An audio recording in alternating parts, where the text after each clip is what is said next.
welcome to Bollyos.com. To talk about the environment, air, climate, and nature, we have Mr. Manoj Kumar, Director of Clean Technology Equipment Private Limited from Melbourne, Australia, and Lieutenant Colonel Monish Ahuja, who is the Managing Director of Punjab Renewable Energy Systems Private Limited from Mumbai, India. They are joining us today to give us an insight into how we can do our bit on the World Environment Day. Welcome Manoj and Monish once again on Bollyos.com. Thank you, Vikrant. Thank you, Manish ji. Thanks, Vikrant, and good to see you again, Manojji, on Bollyos.com. Thank you. Great. So my first question, in fact, is to both of you. What, according to you, is the significance of the World Environment Day? Manish ji, should I start first? Yes, please, Manojji. Okay. World Environment Day was established to celebrate and put an initiative for looking after the well-being of all the living being on this earth, to see the well-being of our earth and well-being of our climate. The World Environment Day, it was established by UN in the UN General Assembly in 1972, and from 1974, 5th June 1974 onwards, each year it is celebrated, and each year there is a host country and there is a theme. In 2018, it was Beat Plastic and the host country was India, Mumbai. Manish ji is from Mumbai. Then last year, the host country was China and the theme was how to beat air pollution, how to reduce air pollution. This year, the host country is Colombia in partnership of Germany, and the theme is how we protect our nature, that is biodiversity. So this is about Environment Day. Every year we celebrate 5th of June to protect our climate, to have an initiative to look after our earth and to look after all the well-being, all the living being on this earth. I just want to put the message of this Environment Day: the food we eat, the air we breathe, the water we drink, and the climate we mix, the climate that makes our planet habitable, all come from the nature. So this Environment Day is time for looking after our nature. I think now Munish ji will add more on this. Thanks, Manojji, for setting the tone. Uh, Vikrant, I'll take a slightly different take.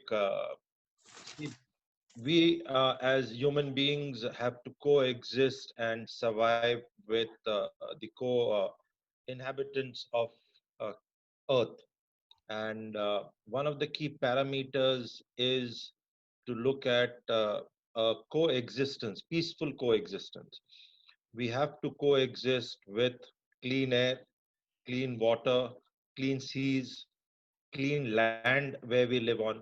And what has happened is, because of human exploitation over the last couple of centuries, we have reached a inflection point where we could tip on the negative side and there could be no retreat or no coming back. And this is the point of time, as Manojji said, the global leaders and countries woke up to the fact that we have done so much damage that we would not have anything left for our future generations. So, the World Environment Day is a reminder for us to rewind and to set right in a fast track mode what we have been doing wrong for centuries. And and that can only happen with a conscious individual, with a conscious society, with a conscious country, and a conscious world. uh, we celebrate our birthdays, we celebrate our anniversaries. It's one day in the year. It reminds us again of our societal obligations, of what we need to do as a family. And hence, 5th June, World Environment Day, again kind of rekindles and reminds us that we need to be conscious about it year after year, every day, to be able to do things right, to be able to do things consciously, and each individual in the smallest way possible to contribute. As there is a saying in Hindi, "Boon boon karke hi sagar banta hai." That's each drop makes the ocean.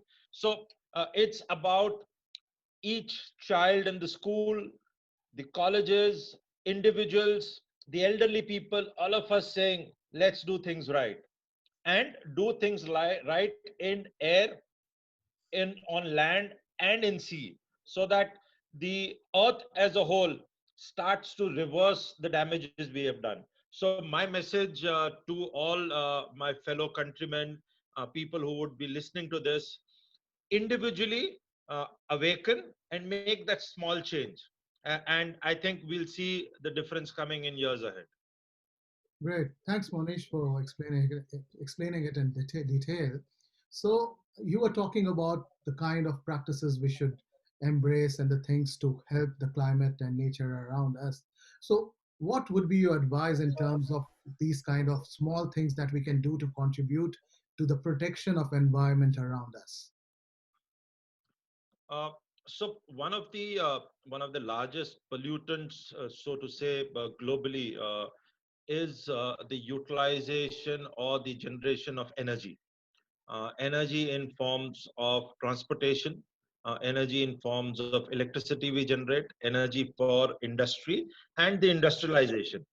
So consciously, each of these aspects need to be looked at to reverse. So go into cleaner forms of energy, renewable energy, move away from usage of fossil fuels.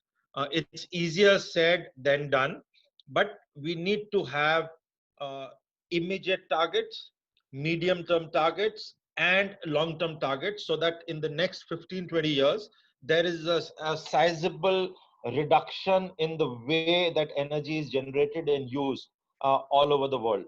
The second part is, consciously we also have to look at the ozone layer, so that's the air. We have to look at the seas, the pollution in the seas.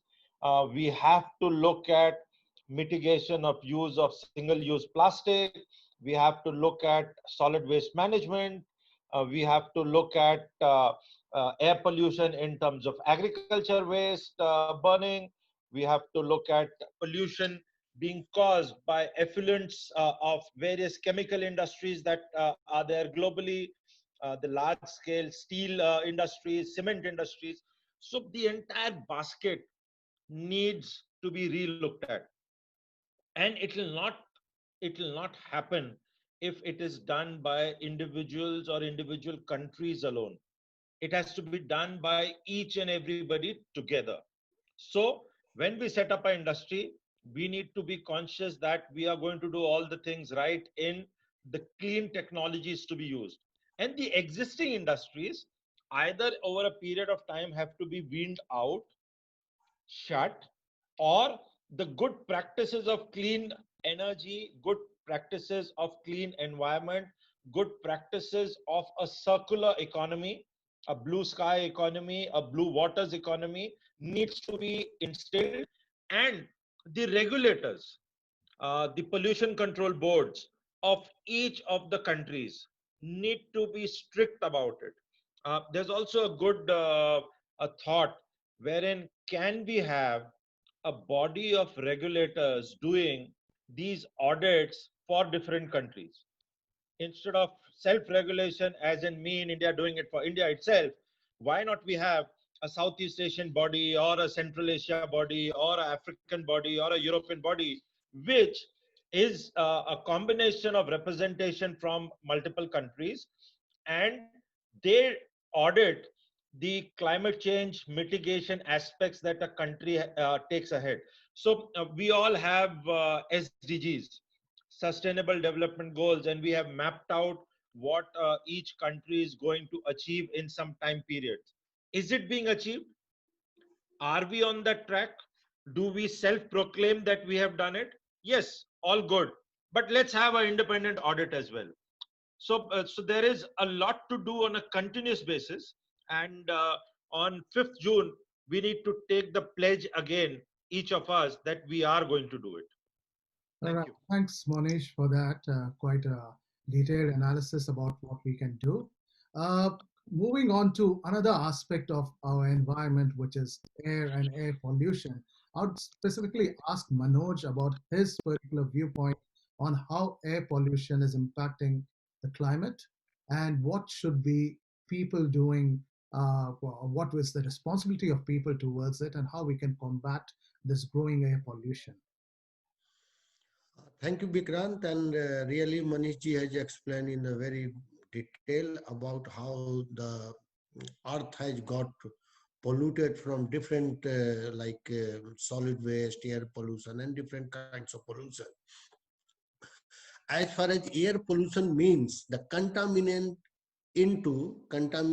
into the breathing air, fresh air, the air, natural air, the air which we breathe, it's a natural. We want to have a natural air, but some contamination comes, impurities comes, and that mixed with the air, and that air becomes poisonous. That air becomes not good for breathing, and it is not for only human being, but it makes problem for all the living being. It makes problem for agriculture, plants, and everything. So climate.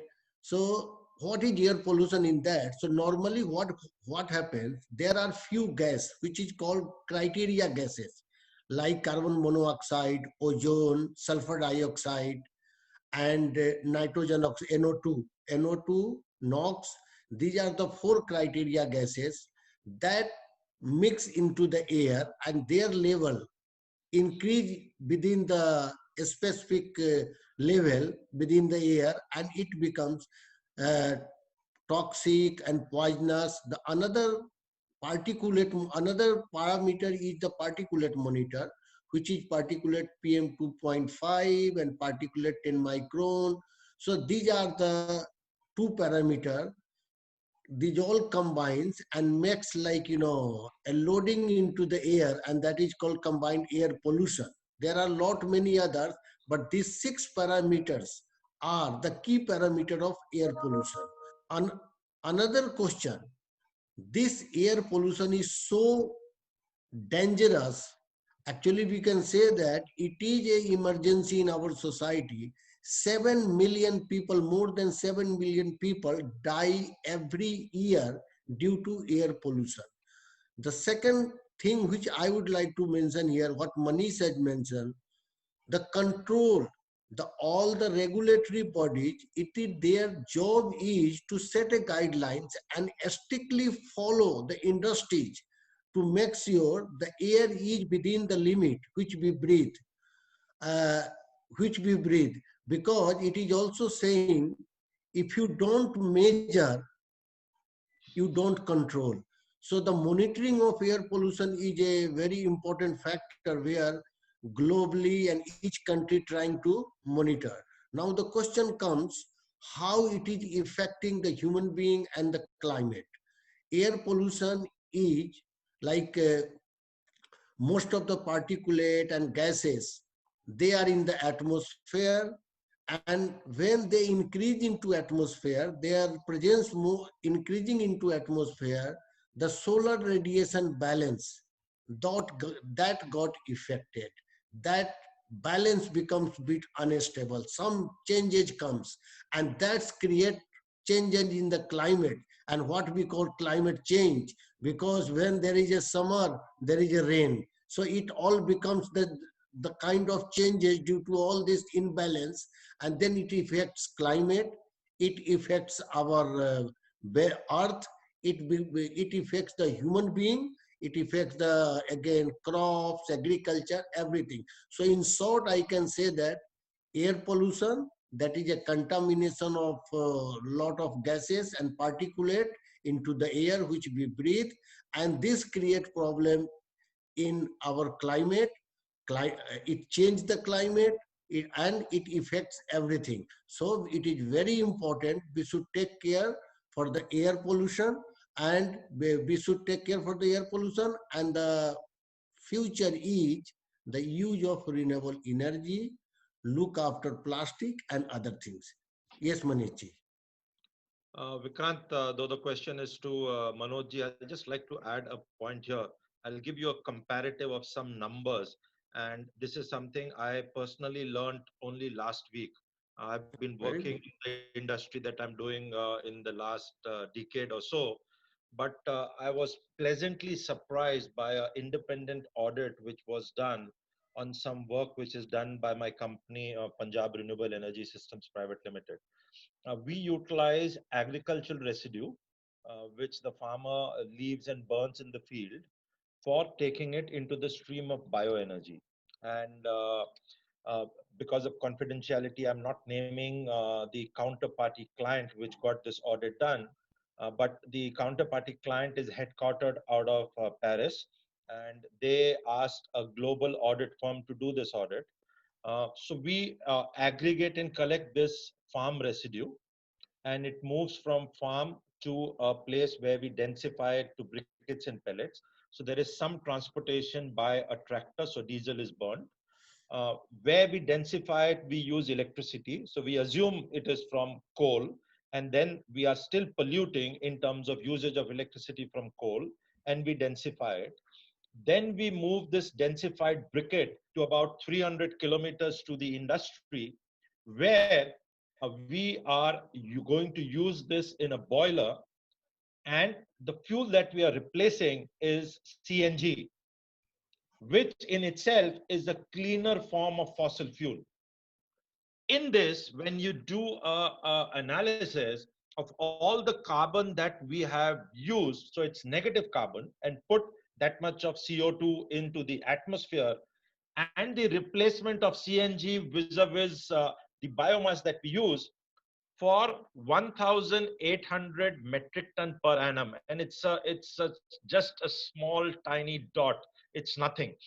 For 1,800 metric tons of biomass that we use, on an annualized basis, the CO2 reduction which we do in tons of CO2 equivalent is 1282. 1,282 tons of CO2 reduction, which already minuses what we have used as negative carbon. So the net uh, reduction in CO2 being put into the environment is 1,282 tons of CO2 for only 1,800 metric tons of biomass. And what India burns in the fields, and this is number by government of India, our estimates are higher, is close to 150 million metric tons per year. That's what we are burning in our fields.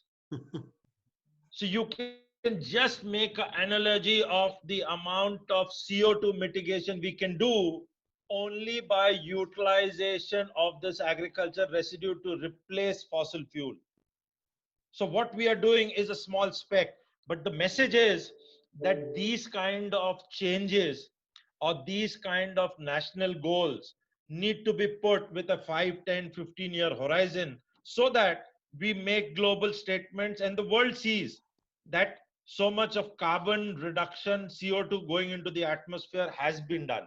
So we need this quantification, we need this audit, we need these independent audits to come for us to learn as well and push for this for a better environment. Thank you. Great.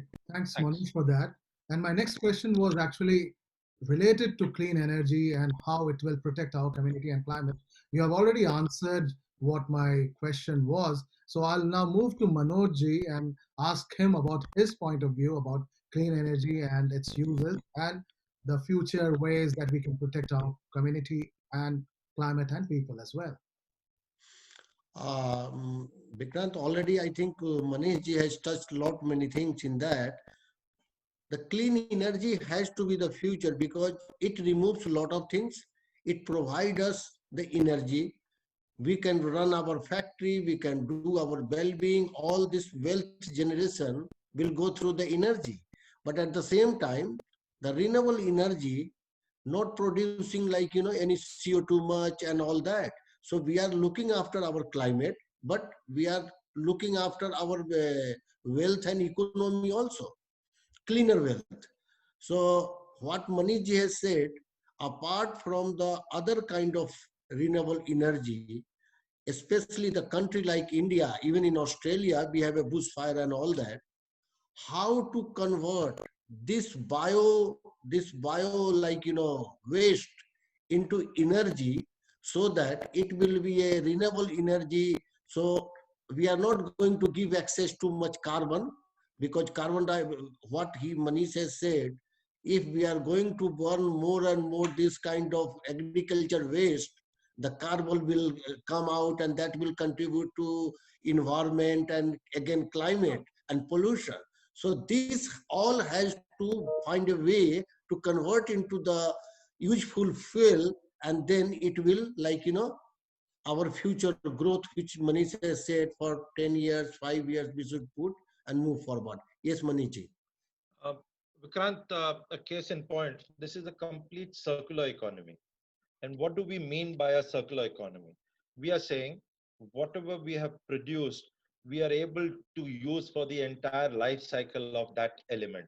So you have carbon dioxide in the atmosphere. Agriculture plant utilizes that carbon dioxide for its growth.